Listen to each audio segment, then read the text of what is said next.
अनंत उपकारी अनंत परमात्मा के लोकोत्तर धर्म शासन के महापुरुष हमारी उपलब्धि के प्रति हमें सावधान, हमें कुछ मिला है,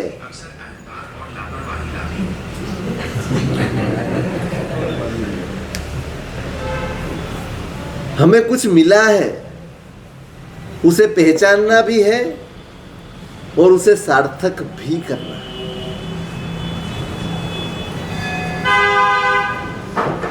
एक जन्म के साथ अनेक शक्तियां प्राप्त होती है। हमें मनुष्य जन्म मिला है तो इस मनुष्य देह के साथ बहुत सारी शक्तियां अनायास प्राप्त हो जाए। जैसे कोई पक्षी बनता है तो उड़ने की शक्ति उसकी सहज होती है, उसको सिखाया नहीं जाता, उड़ने लग जाता है। ऐसे हम मनुष्य हैं तो मनुष्य के पास भी कुछ शक्ति है। शरीर भी एक शक्ति है, बुद्धि भी एक शक्ति है, वाणी भी एक शक्ति है, हर एक चीज एक शक्ति है। बात शक्ति प्राप्त करने की नहीं है, बात शक्ति को सार्थक करने की है। प्राप्ति तो अनेक भव में जब जब मनुष्य बने होंगे हम, तब तब ये सब कुछ मिला होगा, लेकिन उससे हमने साधा क्या, उससे हमने पाया क्या, उससे हमें मिला क्या? क्या करें तो बुद्धि सार्थक हो, क्या करें तो ये जो काया मिली है वो सार्थक हो, क्या करें जो साधन सामग्री संपत्ति मिली है उसकी सार्थकता हो, और क्या करें कि जिससे ये भाषा मिली है, वाणी मिली है, उसकी सार्थकता हो। सवाल सार्थकता का है। प्राप्त तो कोई भी कर सकता है, प्राप्ति पुण्य से होती है, सार्थकता पुरुषार्थ से होती है। हम पुण्य के दरवाजे पे आके खड़े रह जाते हैं, बस प्राप्त करना है, कुछ चाहिए हमको, पर क्यों चाहिए इस सवाल का जवाब हमारे पास नहीं। रोज इतनी दौड़-धाम करते हैं, इधर उधर जाते हैं, कुछ प्राप्त करने के लिए जाते हो ना। संपत्ति बढ़ानी है, क्यों बढ़ानी है, क्यों बढ़ानी है? हमारे पास जवाब एक ही है। मैंने कल भी कहा था, हम सिर्फ और सिर्फ मन को खुश करने के लिए जीते हैं, बस हमारे जीवन का और कोई मकसद यहां पर नहीं, कोई मकसद, एक भी लक्ष्य, एक भी ध्येय हमारे जीवन का दूसरा नहीं। हम चाहे धर्म कर रहे हैं, हम चाहे आराधनाएं कर रहे हैं, सब कुछ कर रहे हैं, बस एक बार खुद को टटोल के देखना, एक बार खुद के अंदर उतर के देखना कि इन सब के पीछे भी कौन है, कौन हमें तब तक ले जाता है, कौन हमें जाप के लिए बिठा देता है, कौन हमें परमात्मा तक ले जा रहा है, कौन ले जा रहा है? मन ले जा रहा है, मन ले जा रहा है, मन के लिए जा रहे हैं, मन के लिए जा रहे, कर रहे हैं सब कुछ, तब भी कर रहे हैं, जब भी कर रहे हैं, क्रिया भी कर रहे हैं, उपवास भी कर रहे हैं, आयमिल भी कर रहे हैं, उद्या कर रहे हैं, सामायिक कर रहे हैं, प्रतिक्रमण कर रहे हैं, पूजा पाठ सब कुछ। प्रवृत्ति चाहे जितनी बदल लो, लक्ष्य बदले बिना कभी भी मुकाम हासिल नहीं होता। कोई भी प्रवृत्ति कर लो, यहां तो संयम तक की प्रवृत्ति कर लो, कोई फायदा नहीं है, लक्ष्य नहीं बदला तो। संयम लेने वाला भी यदि लक्ष्य नहीं बदलेगा तो संसार के सिवाय उसके नसीब में और कुछ नहीं होगा।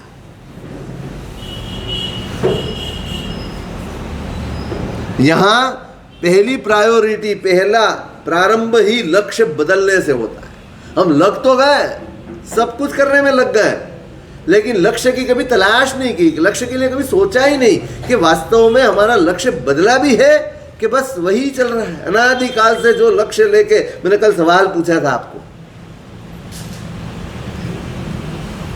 कि आप परमात्मा के आगे खड़े रहते हैं, भगवान के आगे खड़े रहते हैं, एक शिव मंदिर में जाके खड़े रहता है, एक कोई माता जी के मंदिर में जाके खड़े रहता है, कोई कुछ कर रहा है, कोई कुछ कर रहा है, उसमें और हम में कोई तफावत है क्या? है आप अलग हो और वो अलग है, क्या फर्क है? आपके सामने कौन है वो मत सोचो, आप बदले हो के आप में और उसमें कोई फर्क है? वो जिस चाह से हनुमान के मंदिर में जा रहा है, जिस चाह से शनि के मंदिर में जा रहा है, जिस चाहना को लेकर वो शिव मंदिर में जा रहा है कि माता जी के मंदिर में जा रहा है, उसी चाहना को लेकर आप भगवान के पास आ रहे हो या कुछ और अलग है? अलग है।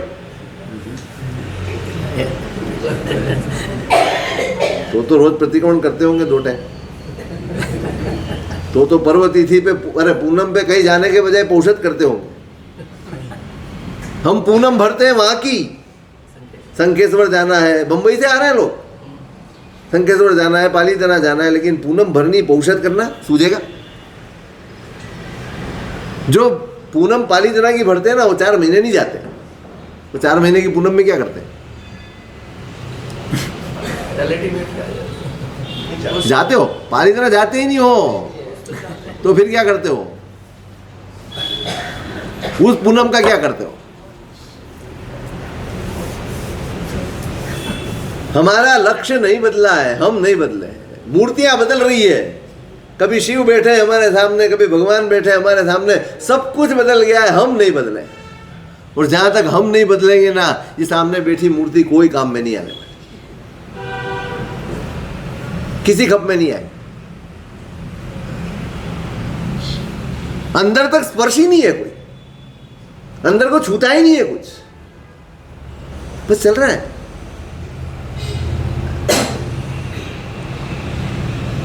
पाया तो अनेक भव में है, अनंत भव में। ज्ञानियों ने ऐसे तो नहीं कहा होगा कि मेरू पर्वत जितने रजोहरण कर लिए हैं और फिर भी हम संसार में भटक रहे। क्यों? ये ऐसा क्यों कहना पड़ा? ये कोई चारित्र का अवमूल्यन नहीं है। लक्ष्य बदले बिना कुछ भी सार्थक नहीं हो सकता, ये निश्चित है। जो काम पहले करना है वो लक्ष्य बदलने का करना। मन के लिए खूब जिए, अनंत भव मन के पीछे खोद।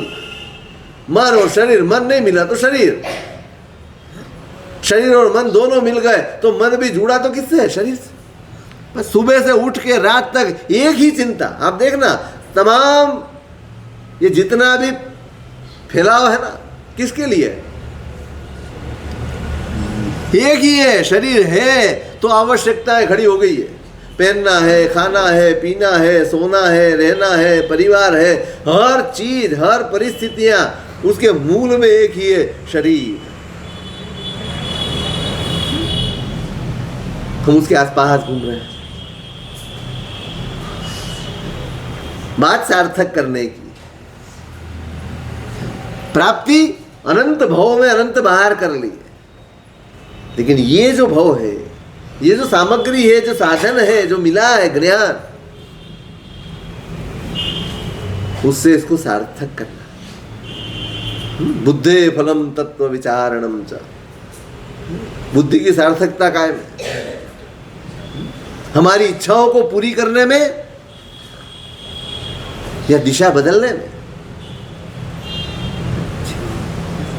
हम सोचते ही नहीं। सुबह से उठते हैं, सोचते तो हैं, पर किसके बारे में?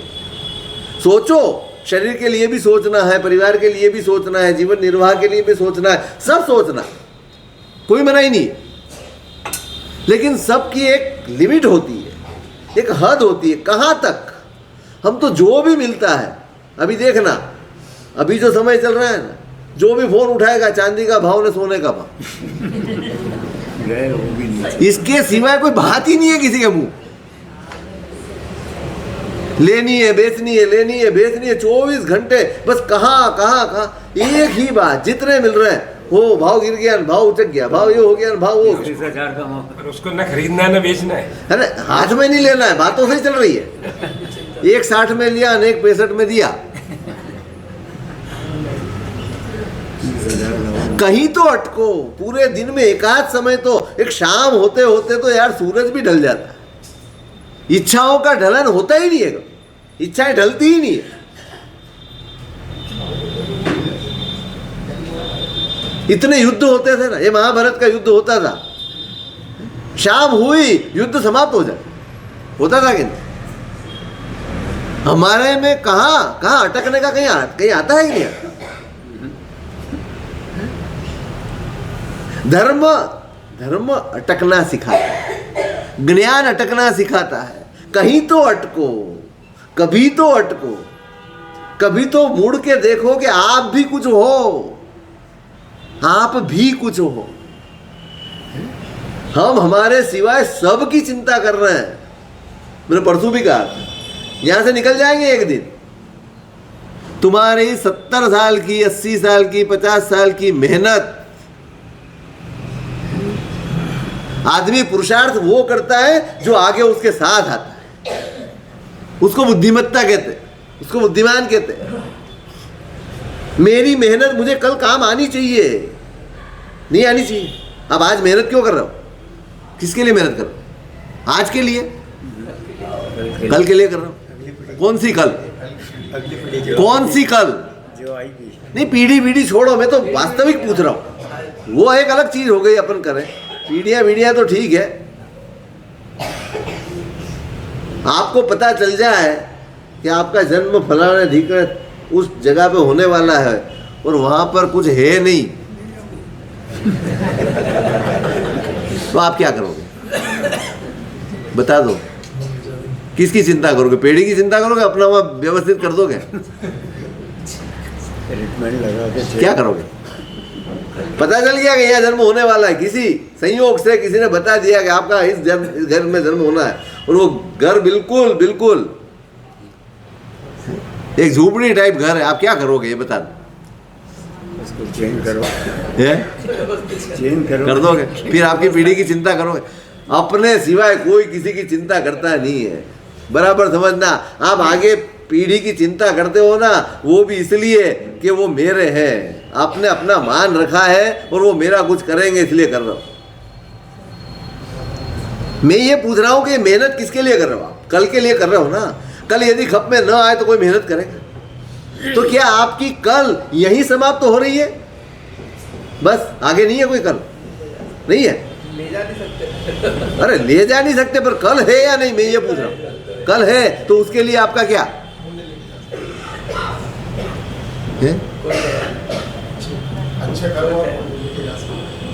ईमानदारी से बताओ, पुण्य ज्यादा कर रहे हो कि खर्चा ज्यादा कर रहे हो?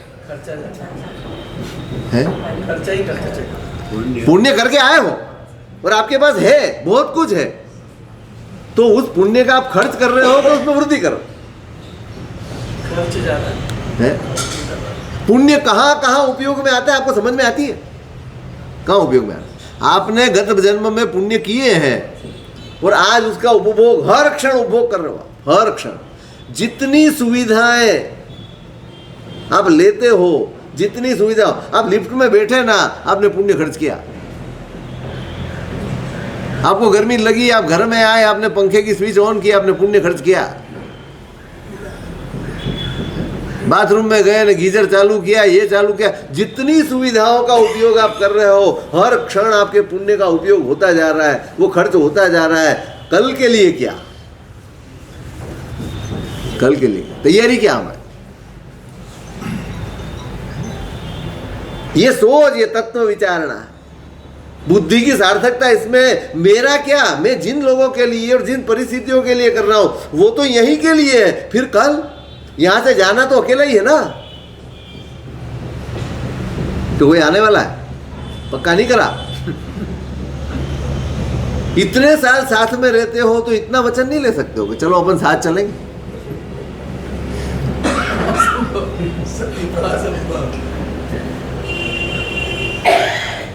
तो फिर खुद के लिए तो सोचो। बस तत्व का चिंतन यही है, मैं खुद के लिए सोचूं, यही वास्तव में तत्व चिंतन है। जहां मैं नहीं हूं, जहां आत्मा नहीं है, वो चिंतन तत्व चिंतन नहीं है। बुद्धि का फल यहां है। मुझे बुद्धि प्राप्त हुई है और मैं उस बुद्धि का उपयोग है? मूर्ख कहलाएगा ना आदमी। सिर्फ आज में जिएगा, आज कमाया और आज उड़ा देगा पैसे, आप क्या कहोगे उसको? क्या कहोगे? बुद्धिमान तो नहीं कहो, मूर्ख कहोगे। भाई कल की चिंता कर, तुझे मिल रहा है इसका मतलब ये नहीं कि उड़ा दो। खुद की चिंता। धर्म वहीं से प्रारंभ होता है, जहां खुद की चिंता आती है ना, वहां से धर्म का प्रारंभ होता है, धर्म की शुरुआत होती है, धर्म में पदार्पण होता है। ऐसे आए न लग गए, सामयिक करने लग गए, तुम्हारा धर्म चालू हो गया, कुछ भी चालू नहीं होता, कुछ भी नहीं। जहां तक मेरी आत्मा की चिंता मुझे नहीं जगी है, वहां तक धर्म कभी पुरुषार्थ नहीं बनता, वो पुण्य बन जाता है, पुरुषार्थ नहीं बनता है। हमारा धर्म क्या है? पुण्य है कि पुरुषार्थ? हम धर्म का उपयोग भी क्यों कर रहे हैं? इसीलिए कर रहे हैं, बस हमको पता है, हमको बचपन से सिखाया गया है धर्म करेंगे तो सब अनुकूल होता चलेगा, सब अनुकूल हो जाएगा, हम लगे पड़े हैं। हमने कभी धर्म को दूसरी दृष्टि से देखा ही नहीं, सोचा ही नहीं कि क्या धर्म सिर्फ इसी कारण के लिए है। धंधा नहीं चल रहा है तो धर्म कर लो, धंधा चलने लग जाएगा। शरीर अच्छा नहीं है तो कुछ कर लो तो शरीर अच्छा हो जाएगा। परिवार में कुछ गड़बड़ चल रही है तो धर्म कर लो, ये सब अच्छा हो जाएगा। क्या धर्म संसार के लिए है?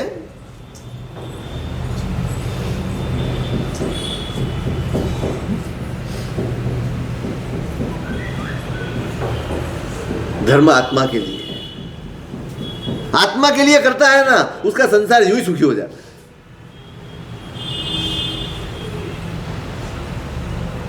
और जो सिर्फ संसार के लिए करता है वो हमेशा संघर्ष में ही रहता है, चाहे धर्म करता हो।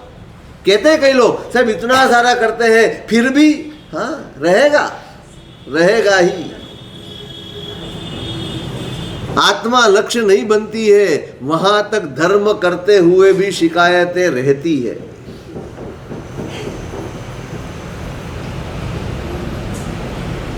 तत्व विचारणम च, बुद्धि की सार्थकता इसमें है।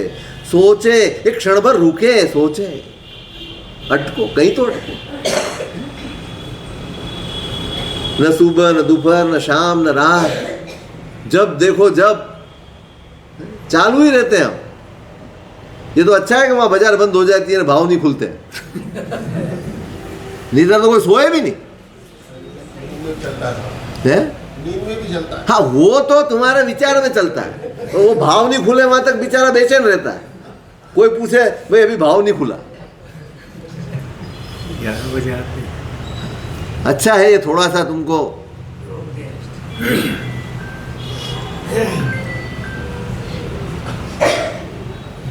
कर दो साइलेंट, कोई इमरजेंसी नहीं होती है।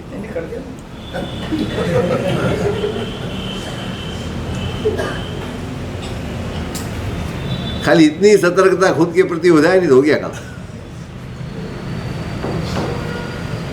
बुद्धे फलम तत्व विचारणम। आत्मा की सोच यही तत्व विचार नहीं। आपको उसके लिए कोई ग्रंथ पढ़ने की जरूरत नहीं है। कोई सब कुछ पढ़ो लिखो ने उसका चिंतन करो कि जीव कितने होते हैं ना तत्व कितने होते हैं, वो है, वो उसकी जगह है। लेकिन अल्टीमेट क्यों चिंतन करना है? अल्टीमेट किसके लिए करना है? केंद्र में कौन होना चाहिए? बस जहां आत्मा की चिंता है वो तत्व चिंतन है, और वही बुद्धि की सार्थकता है। बुद्धि दो ही काम कर सकेगी, संसार बढ़ा भी सकेगी, संसार घटा भी सकेगी। आप किस दिशा में ले जाते हो वो महत्वपूर्ण है। चलाओ, ये सब कुछ करो, लेकिन खुद को भूले बिना, स्वयं का विस्मरण किए बिना। देहस्य सारमृत धारणम। शरीर ये भी एक शक्ति है, एक संपत्ति है। काय के लिए है शरीर?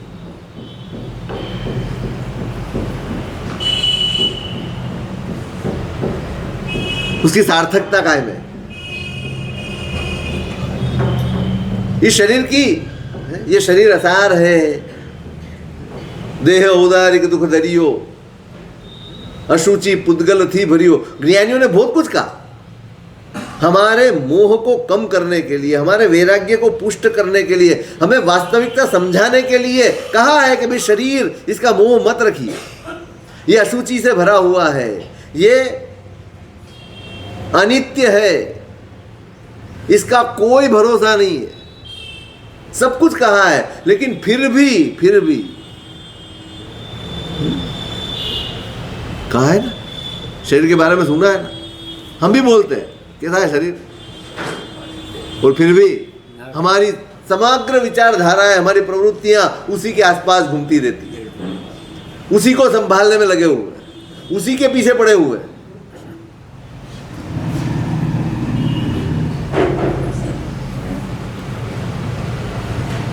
इसकी सच्चाई भी बताई है और इसकी सार्थकता भी बताई। सच्चाई है कि यह अनित्य है, यह अशुचि से भरा हुआ है, यह कभी भी धोखा दे सकता है। अब चाहे कितना संभालो, अब चाहे कितनी परवरिश कर लो, कुछ भी कर लो, लेकिन धीरे धीरे धीरे धीरे ये घिसता चला जाता है, ये कमजोर पड़ता है ना। अब चाहे कितनी परवरिश करो, जिम में जाओ, घंटों निकालो, घूमो, खाने पीने का तो अब कोई, हम बोलते हैं कि शरीर हम संभालते हैं, वास्तव में नहीं संभालते हो। लेकिन फिर भी इस शरीर की सार्थकता बताई, एकमात्र। इसकी नेगेटिव साइड भी बताई है तो पॉजिटिव साइड सबसे बड़ी बताई है। यदि शरीर ऐसा है तो फिर इसका खप क्या, तो नहीं, यही एकमात्र शरीर है। मान लिया कि अशुचि से भरा हुआ है, मान लिया कि अनित्य है, मान लिया कि कभी भी वो जीर्ण हो सकता है, धोखा दे सकता है, लेकिन यही एकमात्र शरीर है जिससे आप अपना कल्याण प्राप्त कर सकते हो। बाकी कोई, न देव का शरीर, न तीनंज का शरीर, न नरक का शरीर, संसार का एक भी शरीर इस शरीर के सिवा है। कंपैरिजन में देव का शरीर हमारे शरीर से श्रेष्ठ है, वैक्रिय शरीर है, वैक्रिय शरीर, श्रेष्ठतम पुद्गल है वो। न उसमें कोई अशुचि है, न कोई गंध है, न पसीना होता उनको, कुछ नहीं होता, वो तो बूढ़े ही नहीं होते यार। जैसे वहां उत्पत्ति होती है 2 घड़ी में, तो वो एक 32 साल के युवान जैसे हो जाते हैं, और जहां तक उनकी आवरदा है एक जैसा रहता है, एक जैसा। इस प्रकार की उनको काया मिली है। फिर भी और हमारी काया एक जैसी रहती नहीं। धीरे धीरे धीरे आप देखना, बचपन में, युवानी में आप अपने आप को कांच के सामने खड़े रखते हो, दर्पण के सामने, और फिर आज खड़े रहो दर्पण के सामने। कई लोगों को तो आश्चर्य होता होगा हमारी शादी हो कैसे गई।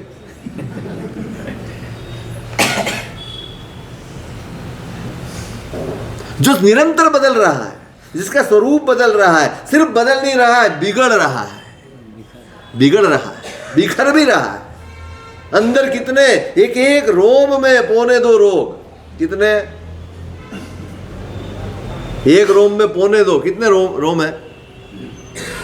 3.5 करोड़। अब उसको 2.25 से मल्टीप्लाई कर ले, इतने रोग लेकर हम घूम रहे हैं। सच में कह रहा हूं, सुबह उठ के, मैंने 2 दिन से कह रहा हूं, कृतज्ञ बनने की जरूरत है। सुबह उठ के भगवान को धन्यवाद दो कि आज एक भी कर्म उदय में नहीं आया, एक भी ऐसा नया रोग उदय में नहीं आया है। ये कितना बड़ा सौभाग्य। तो देव की तुलना में बिल्कुल जिसकी कंपैरिजन ही नहीं कर सके, इतना तुच्छ शरीर मिला है। और फिर भी ज्ञानियों ने कहा कि यही एकमात्र शरीर है जिससे आप अपनी आत्मा को इस संसार से, इस भव चक्र से मुक्त कर सकते हो। वो ताकत इस शरीर के अंदर है। लेकिन हम क्या कर रहे हैं उसके लिए? देहस्य सारम व्रत धारणम च, व्रत के प्रति कितना लगाओ। अब तो हम ही डर गए, हम पचकान देना ही बंद कर दिया।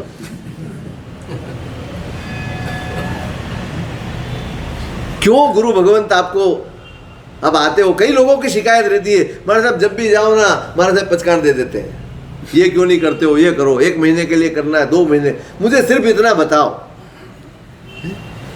चलो कोई अति करता होगा तो अपन उसके लिए सोचते हैं, पर एक बात बताओ, पूरे संसार में आप अच्छा करें और आपका भला हो, ये सोचने वाला कौन है? कोई हो तो बता, है कोई? तुम्हें पूरे दिन में एक भी व्यक्ति टोकता है? ये तुम्हारे धर्म पत्नी और क्या कहलाते सब, इन्होंने कभी टोका तुमको? कि क्या इतने घंटे दुकान में बैठते हो, चलो ना अपन साथ में सामयिक करें। किसी ने बोला आपको? बोला चलो साथ में बैठ के अपन नौकर वाली गिनते हैं, बोला किसी ने आपको? इतने सालों से सब कर रहे हो, अब थोड़ा कम कर लो, अब 2 घंटे घर में बैठ के अपन शांति से आराम से कुछ धर्म चर्चा, कुछ तत्व चर्चा, कुछ शांति से बैठ के बातें करें। ऐसा किसी ने बोला आपको? कोई आपकी चिंता करने वाला नहीं है, और जो कर रहे हैं ना उसके प्रति आपको दुर्भाव हो रहा है, उससे आप भाग रहे हो। ये तो बचकान दे रहे हैं। कम से कम इतनी सोचो, कितनी करुणा होगी उनके अंतर में। क्यों अपना समय बिगाड़ रहे हैं यार आपके पीछे? हो क्या उनके पास काम नहीं है क्या? उनके पास पढ़ने लिखने का कोई काम नहीं है? उनके पास आराधना नहीं है क्या, जो आपके पास आप आए और बैठे और आपके साथ बातचीत करी? अरे थोड़ा तो एक वकील के पास जाते हो ना, वो अभी भी पढ़ रहा था, किसका, वो जेठमालानी, एक हियरिंग के 7 लाख रुपए लेता था। कितने? तो तुम गुरु महाराज के पास आते हो, कितना बैठते हो? नहीं, हम भी रख लें एक आध हियरिंग का। हाँ नहीं रखे ना, मूल्य नहीं समझ में आता आपको कि आप गुरु भगवंत के पास बैठते हो इतनी प्रेम से, उदारता से। वो गुरु भगवंत आपको बैठने देते हैं, हर बात आपसे कर लेते हैं। वो कभी आपको मना नहीं करते हैं कि नहीं चलो मेरा सोने का टाइम हो गया है, मेरे को थोड़ा आराम करना है, को आप मत आओ। कभी मना नहीं करते हैं। आप गोचरी के टाइम, हमारे तो क्या, जब हम फ्री होते हैं तब आते। हम महाराज साहब के टाइम पे जाने वाले थोड़ी है, हमारे टाइम पे हम जाते हैं। और फिर भी वो आपको बिठाते हैं, तो थोड़ा तो चुकाओ, उसके लिए थोड़ी तो कीमत दो। और क्या कीमत मांगते हैं वो आपसे?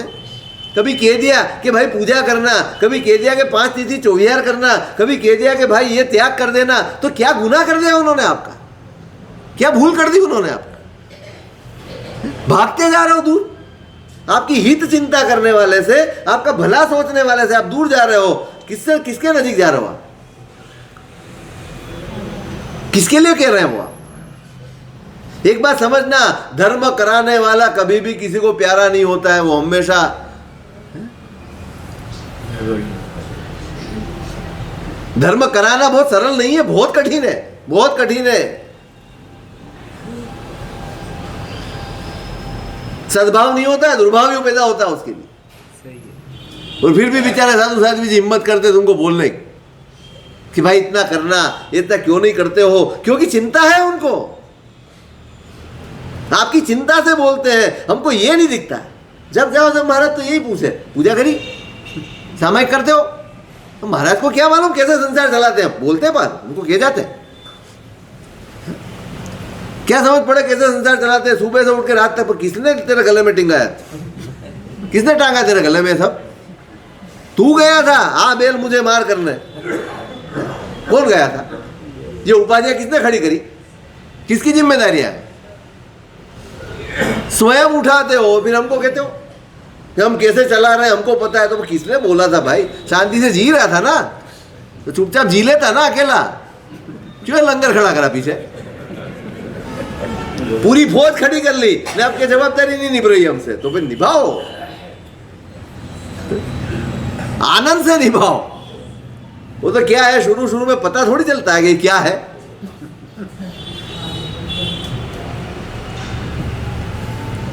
एक आदमी, वो चित्रगुप्त की, भाई चित्रगुप्त बैठता है किताब लेके, नहीं, वो सबका हिसाब करता है। एक आदमी गया मर के, उसका हिसाब चल रहा था, कहाँ भेजना है इसको। तो देखा उसने, जाना तो नरक में पड़ेगा, काम तो ऐसे ही करेंगे, नरक में जाना पड़ेगा। पर कुछ अच्छा किया है तो उसकी पसंद की जगह मिलेगी, नरक में भी आपको चॉइस मिलेगी। हाँ थोड़ा चॉइस, पर नरक में ले गए उसको कि भाई जाना तो नरक में, पर एक तेरे को चांस मिलेगा, कौन सी जगह पे तेरे को रहना है तू तय कर ले। घुमा रहे उसको अपनी बड़ी भाषा में। रूम होते हैं ना वैसे, अलग अलग खंड है, एक खंड में ले गए। नरक की पीड़ा तो कोई देखी नहीं जाती है, तो सोचे कैसे कि इस रूम में रह जाऊं। कहीं करवट से काट रहे हैं, न कहीं उसको लोहे के थंबे से चिपका रखा है, कहीं क्या तकलीफ, कहीं क्या तकलीफ, देख देख के उसको त्रास हो रहा है, बंद करो बंद करो बंद करो। घूमते घूमते अब कौन सी जगह पसंद आए, नरक में पसंद कौन सी पसंद आए। घूमते घूमते एक खंड में गया और वहां देखा पूरे कीचड़ में लदबद खड़े हैं लोग, बस कोई मारा कुटी नहीं है, कीचड़ का कुंड है पूरा कीचड़ से भरा हुआ, उसके अंदर खड़े हुए हैं सब। उसने कहा यार ये बराबर है, मारा कुटी नहीं है कोई, कीचड़ में ठीक है चल खड़े रह जाएंगे कीचड़ में, पूरे कीचड़ में लदबद। उसने कहा कि भाई यहाँ रख दो अपने को, देखो इसमें अब यहाँ चेंज नहीं होगा, बिका हुआ माल दुकान से उतरे के गया काम से। उसने कहा एक बार तुमने फाइनल कर दिया फिर तुम कहोगे यहाँ नहीं ना, अब दूसरा बताओ तो वो नहीं होगा। अरे नहीं भाई यहाँ, अब दूसरा देख लिया, वहां तो अपनी ताकत नहीं है मार खाने की, यहाँ खड़े रहेंगे और क्या, कीचड़ में खड़ा। वो अंदर गया, उसने दरवाजा बंद करा, वहां जितने खड़े थे ना सब जोर जोर से हंसने लगे। क्यों हंस रहे हो भाई, अरे तू यहाँ क्यों आ गया, तू यहाँ क्यों आया पर, तो कहीं यही एक जगह ऐसी लगी जहाँ शांति है। अरे पागल, तो क्यों, क्या तकलीफ क्या है, अरे ये तो अभी थोड़ा इंटरवल है इसलिए सीधे खड़े, बाकी हम उल्टा खड़ा रहना है यहाँ। ये इंटरवल है इसलिए हम सीधे खड़े हैं, फिर उल्टा होना है या सिर नीचे रखना कीचड़ में, पाँव ऊपर रखने का।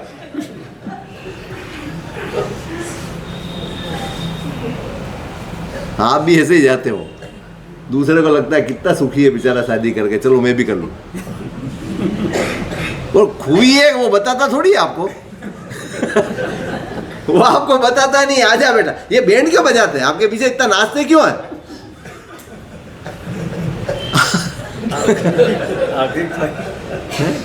घोड़े पे बिठा के निकालते हैं यार, शहीद करने के लिए बकरे को ऐसे ही ले जाते हैं, उसको भी माला पिनाते हैं, तिलक करते हैं। और वो बेचारा बकरा यूं समझता है कि मेरा सम्मान हो रहा है, मेरा बहुमान हो रहा है, मेरी प्रशंसा हो रही है।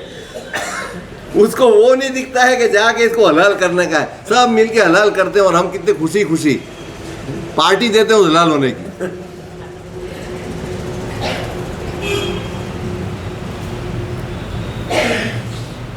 सब कुछ अच्छा लगता है थोड़ी देर, फिर ये जवाबदारी आ गई, ये आ गई। अरे आपकी चिंता करने वाला कोई संसार में नहीं है, किसी को हमने चुना ही नहीं। चुना कोई एकाध मित्र, एक कल्याण मित्रों का एक ग्रुप होना चाहिए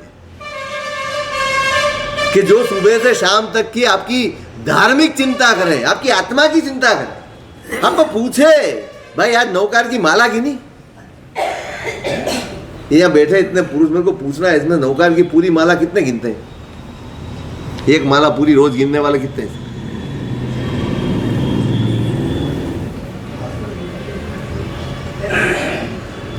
यूं घूमते फिरते था, हम गिन लेते हैं यूं घूमते फिरते। अब खाना कैसे खाते, घूमते फिरते।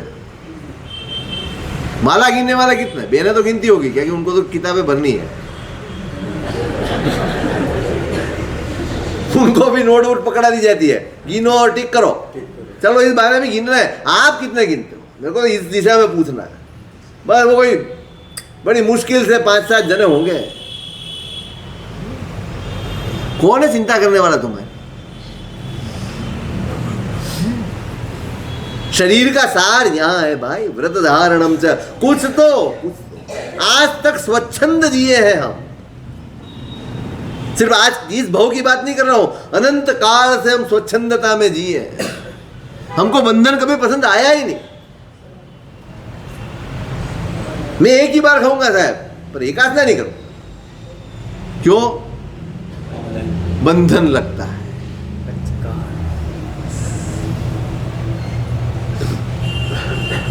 क्यों? व्रत की तरफ, पचकान की तरफ, विरति की तरफ हमारा झोंक क्यों नहीं है, झुकाव क्यों नहीं है?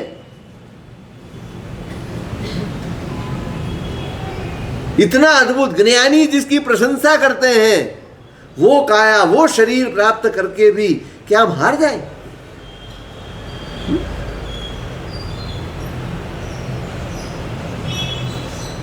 क्या है हमारे जीवन में विरति? क्या क्या विरति? कहां अटकते हैं हम? अब तो सवाल है कि विरति कहां रह गई है, न खाने में, न पीने में, न देखने में, न सुनने में, न करने में, कोई चीज कहीं कोई। पुण्य बढ़ता जा रहा है, संपत्ति बढ़ती जा रही है, पाप बढ़ते जा रहे हैं, अनर्थ बढ़ते जा रहे हैं। पुण्य पाप का विचार तो धर्म में से भी गया, धार्मिक क्षेत्र में से भी गया, आज्ञा का विचार तो गया। स्वामी वात्सल्य करना है, हमारे वर्षी तब देख लो ना, समूह में होने वाले वर्षी तब देख लो। बियास में होते हैं सुबह, कितनी आइटम बनती है? 50 तो मेरे को तो आश्चर्य होता है, वो बोर्ड पे लिखे हुए 50 आइटम सिवाय की आइटम घर से आ जाती है। पता कैसे चलता है कि इसमें क्या नहीं बना, फिर भी आ जाए। मेरे को तो सिर्फ ये पूछना है कि 50 आइटम नौकरसी के टाइम पे जैनापूर्वक बन सकती है, आज्ञापूर्वक बन सकती है? तो आपका वर्षी तप क्या है? ये आज्ञा का तप है या इच्छा का तप है? हम आज्ञापूर्वक तप कर रहे हैं या इच्छा पूर्वक तप कर रहे हैं? कैसे कर रहे हैं? बस बोलो मत, टोको मत, साहब इतने कर रहे हैं ना, वो भी नहीं करेंगे। अरे करके डूब रहे हो, करके डूब रहे हो। जिसको आदर्श बना के कर रहे हो उसकी तो स्मृति ही नहीं है कहीं से कहीं तक। इतनी चीज बनानी हो जैनापूर्वक तो कितनी बजे भी ऐसा हो सकता है? 11 बजे। तो फिर क्यों हम इसलिए वर्षी तप करते हैं? 50 आइटम के लिए वर्षी तप करते हैं। करने वालों को कहना चाहिए कि हमारे लिए इतना आरम समारम मत करना, कम से कम आरम समारम करना, हमें 4 चीज चल जाएगी। हम त्याग, हम पूरा साल उपवास नहीं कर सकते हैं, इसलिए एक बियासना डालते हैं बीच में। बियासना भोग के लिए नहीं है, बियासना त्याग के लिए। कहां जैना, कहां त्याग, कहां विरति? विरति इतनी 24 घंटे 36 घंटे उपवास कर सकता है, लेकिन 15 मिनट नौकरसी में लेट नहीं कर सकता। क्या शक्ति क्या बढ़ी? आपका सत्व क्या बढ़ा? आपकी धीरज क्या बढ़ी? सहिष्णुता क्या बढ़ी? तप के द्वारा जो बढ़ाना है, सहिष्णुता बढ़ानी थी, धीरज बढ़ानी थी, सहनशीलता बढ़ानी थी। तप क्या है? तप क्या है? भूखे रहना तप है। मन को नहीं भाने वाली परिस्थिति का स्वीकार कर लेना, वो तप है। तब वो है। तब का परिणाम संसार में दिखना चाहिए, व्यवहारों में दिखना चाहिए। तब मतलब चला लेना, बस किसी भी परिस्थिति में होगा भाई, चलेगा। कहां है? विरति नहीं। तो फिर तब किस काम का? जिसमें त्याग नहीं है, परमात्मा की आज्ञा नहीं।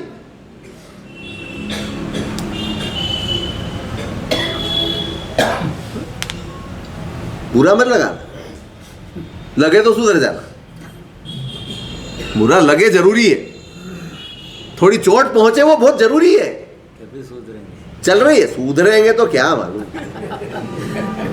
ठोकर लगेगी तो जब लगेगा ना कि हम गलत कर रहे हैं, अंदर डंक होगा, अंदर पीड़ा होगी ना, तो समझ में आएगा कि नहीं यार बदलना चाहिए। इस तरह से तप नहीं करना।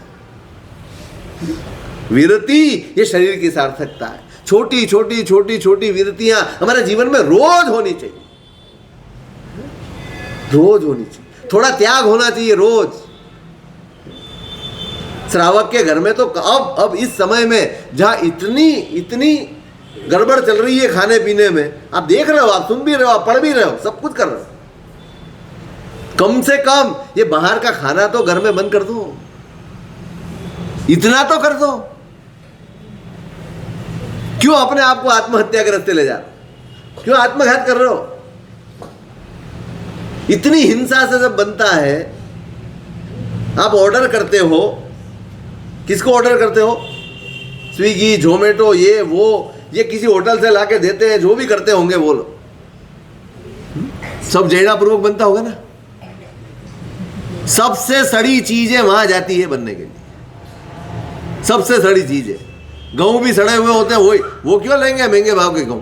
वो तुम्हारे शरबती लेंगे, बासमती लेंगे, क्या लेंगे? वो सब बिक गया, उसके बाद का जो बचता है ना उसमें से वो बना के तुमको देते हैं, और पैसे कौन से लेते हो?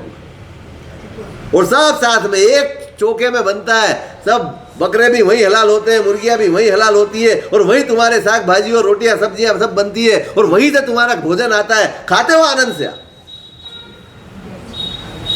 बनाने वाले भी लो क्वालिटी सब। अरे बनाने वाले हम नहीं सुधर रहे, उनको क्यों सुधारेंगे हम? कौन बनाए वो हम तय करेंगे। कहां जा रहे हैं हम? इतना सामान्य विवेक भी, एक इतना विवेक भी हमारे जीवन में नहीं है। बड़े बड़े धर्म करने निकल पड़े हम, बड़े बड़े धर्म। चौथा आरा चल रहा है। कौन सा आरा चल रहा है? चौथा। मतलब बेग जा रहे हो, युगलिक का काल आ जाएगा अब तो।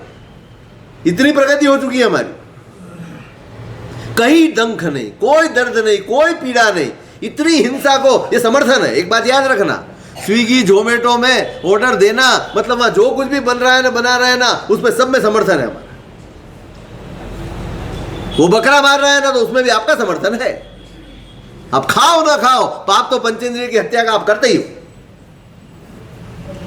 क्यों नहीं सुधरते हो भाई? कोई बड़ा धर्म नहीं बता रहा हूं मैं तुमको। ये तो बंद कर दो। आलस आ गई, अब घर में मेहमान आए, दे दो ऑर्डर। होता है ना कि खुद बनाते हो? सब बंद हो गया बनाने का, सब बंद हो गया। बनता हो तो सच में बहुमान करने जैसा है। अच्छा है, अभी थोड़ा होगा फर्क। आत्मीयता गई, प्यार गया, सब कुछ गया, एक सब कुछ रिचुअल्स रह गया। कोई मेहमान, एक जमाना था मेहमान आते तो इंतजार करते थे। बच्चे तो मंगाते हैं सब, हैं? बच्चे तो मंगाते हैं सब।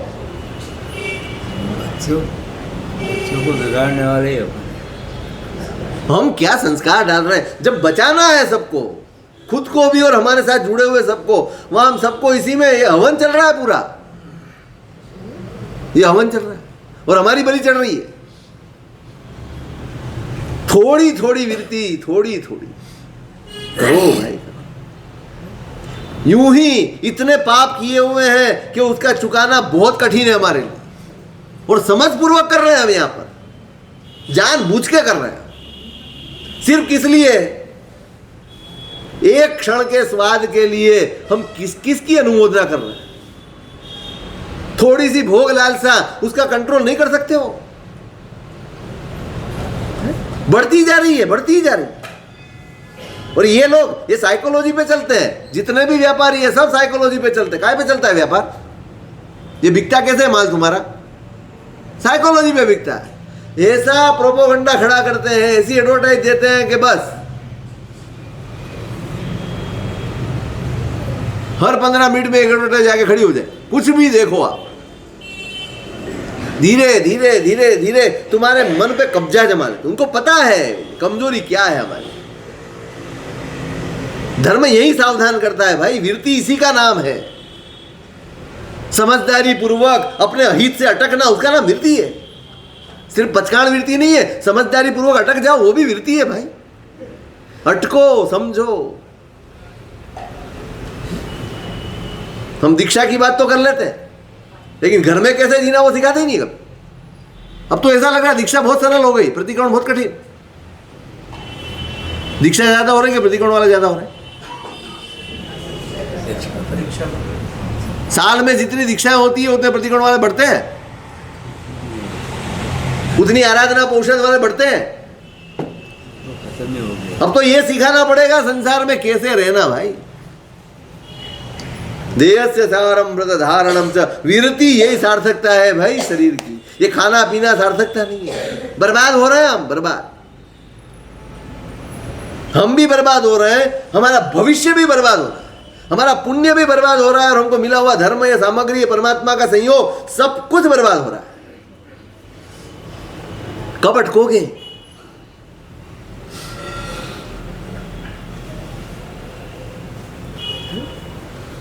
अर्थस्य सारम किल पात्र दानम। संपत्ति है, उसकी सार्थकता किसमें? सन्मार्ग में, सुपात्र में जाए वो है। कहाँ जा रही है आपकी संपत्ति?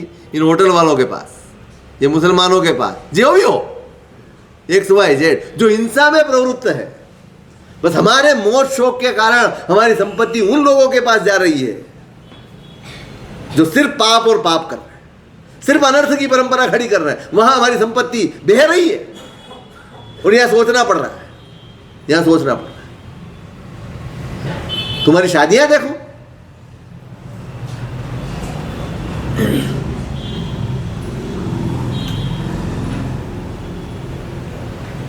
वो ग्राउंड के है वो तुम्हारे क्या होते हैं, वो सब मैरिज ब्यूरो, क्या ब्यूरो नहीं, गार्डन, भाव करते हो वहां। संघ साल भर की कुछ राशि होगी ना तुम्हारी, मेंबरशिप कितनी राशि है? 108। अभी कल जो 211 कर दे नहीं देखा, 108 ही पूरे नहीं आ रहा 108 के 211 कर दिए संघ ने। वही पूरे नहीं आ रहा है। एक तो महंगाई चल रही है ना, संघ भी ऊपर से ऐसा कर रहा है। बोलो, वो मैरिज गार्डन वाले को भाव करने जाओ, जाओ पूछो उससे कि लाख रुपए क्यों ले रहा है मुझे एक दिन के, ऐसा क्या दे रहा है? 10 लाख 10 लाख है। चला देखा नहीं इसलिए अनुभव बिना ये गड़बड़ होती है। एक दिन कम कर दिया 10 लाख खाली गार्डन के सब पूरा पैकेज ये तो दुखी होने के 10 लाख देते हो आप? दुखी होने के रास्ते पे चलना है और उसके 10 लाख देते हो आनंद से, और जहाँ धर्म करना है वहां 108 रुपए, और वो भी भारी पड़ते हो, वो भी भारी पड़ते हैं। शर्म आनी चाहिए, शर्म हमको, गोली भी सोच के लगाया। शर्म आनी चाहिए। किस दिशा में जा रहे हैं हम, क्या सोच के कर रहे हैं हम? अरे कहना चाहिए संघ को सामने से कि भाई 108 में क्या संघ का चलेगा, क्या चलेगा संघ का। और अब तो तुम्हारा ये कॉरिडोर बन गया तुम्हारा महादेव का, बहुत पैसे कमा रहे हो तुम। डबल हो गई इनका।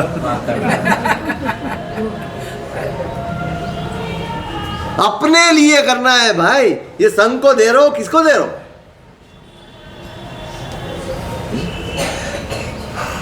वहां हल्ला बोल कर लेते हो, वहां धमाल कर लेते हो, जरा सा आगे पीछे हो गया तो ये वो कितना ही कर लेते हो, वहां कुछ भी नहीं।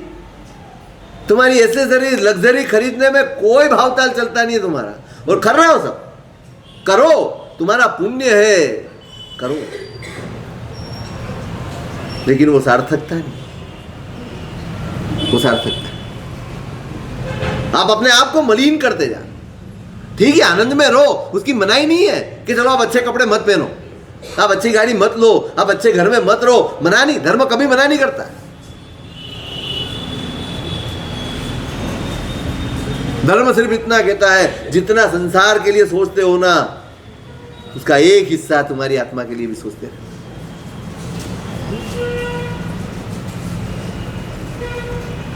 थोड़ा सा मुड़ना होगा,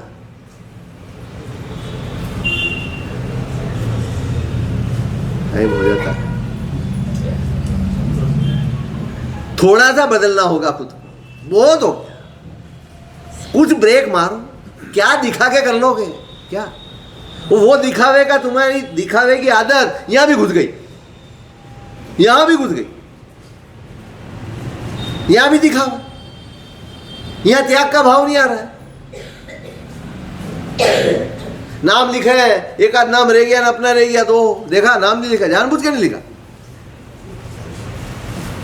तुरंत हमारे मन में आ जाता है द्वेष, तुरंत हमारे मन में दुर्भाव पैदा हो जाते हैं।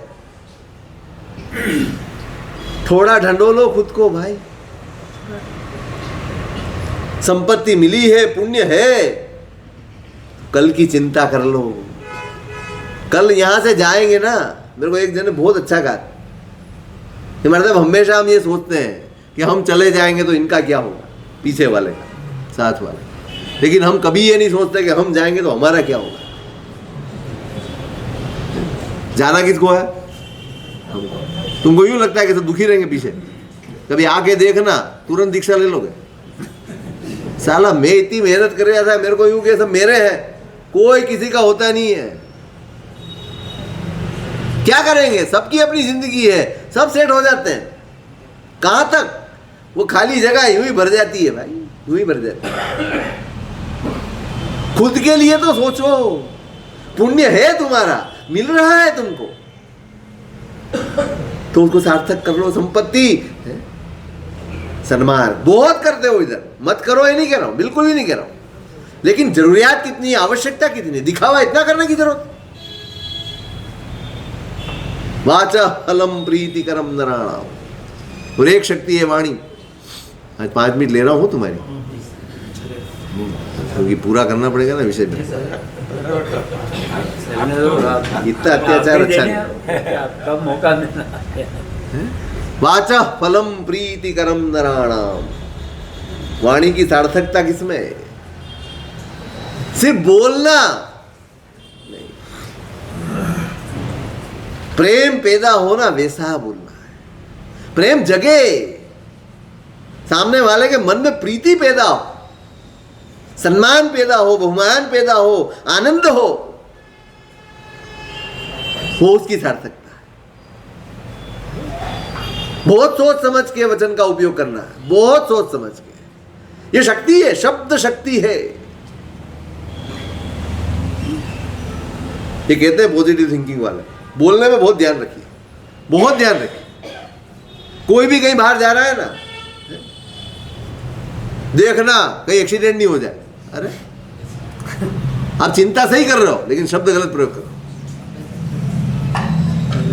बालक साइकिल चला रहा है, देखना गिरना मत। अरे संभल के चलाना यूं भी बोल सकते हो ना, गिरना मत बोलने की जरूरत क्या है? शब्द शक्ति है। आप जो बोलते हो ना, कई बार देखना ऐसे समय में, ऐसे वक्त में कोई शब्द निकल जाता है ना, सही हो जाता है। भाषा, भाषा बहुत, कल्पसूत्र तो सुनते होंगे कभी कभी। कल्पसूत्र में देखना आप, जीवन का शिक्षण है पूरा उसके। कहीं भी देवानंदा हो, त्रिशला हो, सिद्धार्थ हो के ऋषभ दत्त हो के कोई भी हो, उनके नौकर चाकर भी हो, अरस परस बात करनी है ना, तो पहला शब्द है देवानुप्रिय। क्या शब्द प्रयोग किया है वहां पे? हे देवानुप्रिय। आप सम्मान पूर्वक बात करो। आपकी भाषा की गरिमा, वो आपकी पहचान। भाषा आपकी पहचान है, कपड़े नहीं है? कपड़े अपनी पहचान नहीं है, भाषा। कोयल और कौवा दोनों के रंग एक है, दोनों का स्वरूप एक है, पहचान कैसे होती है? ये कौवा है, ये कोयल है, फर्क कहां पड़ता है? तो कौवा होगा तो आप उड़ा दोगे, कोयल होगी तो आप चाहोगे कि वो बोले। हमें क्या बनना है वो हमें तय करना है। कौवा किसका लेत है, कोयल किसको देत, मीठे वचन बोल के सबको अपना कर ले। कौवा किसी का कुछ छीन नहीं लेता, पर उसको कोई बैठने ही नहीं देता। कुछ बिगाड़ता है आपका कौवा बैठ के? कुछ नहीं बिगाड़ता।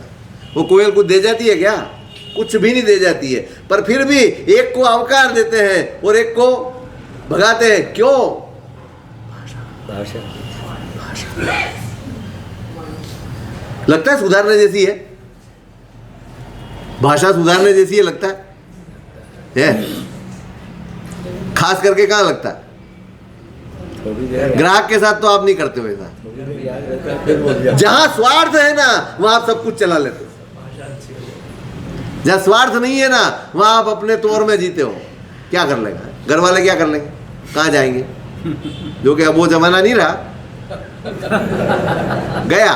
तुम्हारे जमाने तक है ठीक, अब के तो तू कहा मैं कहा, चल उठ, 1 मिनट में चल पड़ते हैं वो लोग।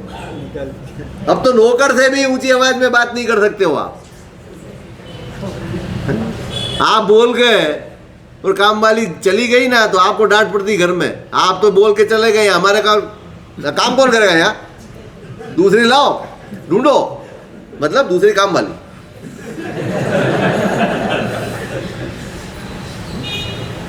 नहीं बोल सकते हो। शालीनता, कम से कम शुरुआत यहां से करो। जिनालय में हो, उपाश्रय में हो, धर्म स्थानक में, हम वहीं चूकते हैं, वहीं चूकते हैं हम। यहां जब अपने पे आ जाते हैं ना, तब कोई विवेक नहीं रखते, कोई शालीनता नहीं रहती। कहाँ बैठे हैं, क्या बोल रहे हैं, किस भाषा में बात कर रहे हैं, किन शब्दों का प्रयोग कर रहे हैं, वाचा फलम प्रीतिकरम नरा, प्रेम उपजे, ये सुखी होने का मान है। सम्मान दो सबको, प्यार दो सबको, प्रेम दो सबको। हर इंसान, हर व्यक्ति, हर जीव प्रेम का अधिकारी है। हर जीव प्रेम का अधिकारी। कम से कम वहां तो शुरू करो जिनसे हम जुड़े हुए हैं, जिनके साथ 24 घंटे बिताते हैं, जिनके साथ रहते हैं, जीवन बिताते हैं, वहां से शुरू करो। वहां करो। उपाश्रय, जिनालय, घर में काम करने वाले लोग, तुम्हारे आकर दूध देने वाला, शाक भाजी देने वाला, जो भी आता हो, सबके प्रति तुम्हारे मन में एक सम्मान की भावना पैदा करो। भाई आत्मा है, वो कर्मवश है, वो चाहे कुछ कर रहा है, कुछ भी है, लेकिन वो उसकी परिस्थितियां हैं, वो ऐसा नहीं है, उसके कर्म ऐसे। सोच थोड़ी बदलना होगी, दिशा थोड़ी बदलना होगी, तब जाके हमको जो ये उपलब्धि हुई है ना, उसको हम सार्थक कर सकें। तो यहाँ महापुरुष ने हमें इन चारों की, बुद्धि की, शरीर की, संपत्ति की और वाणी की, इनकी सार्थकता के प्रति अंगुली निर्देश किया है। भाई ये इसकी सार्थकता है। जहां ये सब विवेक नहीं है, वहां धर्म सिर्फ आडंबर और दिखावा बन जाता है। हमें यदि धर्म को सार्थक करना है, सफल करना है, तो ये सब बदलाव बहुत जरूरी है। तो हम भी थोड़ा थोड़ा कुछ सीखें, समझे, सोचें और अपने आप को बताएं।